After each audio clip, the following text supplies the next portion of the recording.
මේ ලෝකෙ මිනිස්සු වෙලා ඉපදුනේ මහත් වූ පින් කරපු නිසා. ජාති භේදයක්, ආගම් භේදයක්, කුල භේදයක්, ගෝත්‍ර භේදයක් නැහැ. ලෝකේ බොහෝ ආගම් තියෙනවා.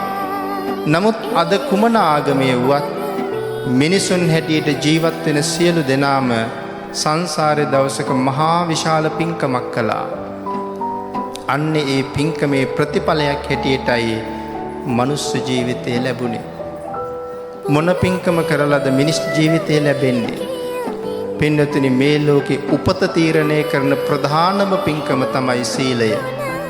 සිල් ආරක්ෂා කරපු අයයි නැවත මිනිසුන් හැටියට උපදින්නේ. මුළු ලෝකෙම ඉන්න මිනිස්සු ඒ සිල් ආරක්ෂා කරපු නිසායි මනුස්ස ජීවිත ලැබුවේ. 100% සිල් රැකලා නම් ලෝකේ හැමතැනම මනුස්ස ජීවිත ලැබුවේ. මේ ලංකා භූමියේ මනුස්ස ජීවිතයක් ලබලා උපදින්න 100% සිල් රකින්න ඕනේ. ඒ තරම් පරම පූජනීය මේ භූමිය එසේ මෙසේ සීලයක් රැකලා උපතක් ලබන්න පුළුවන් පුණ්‍යවන්ත භූමියක් නම් නොවන නිසා.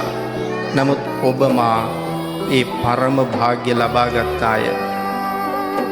මේ මහා භද්‍ර කල්පයට පහළ වෙන සම්මා සම්බුදුරජාණන් වහන්සේලා සිව් නමක් පහළ වී හමාරයි.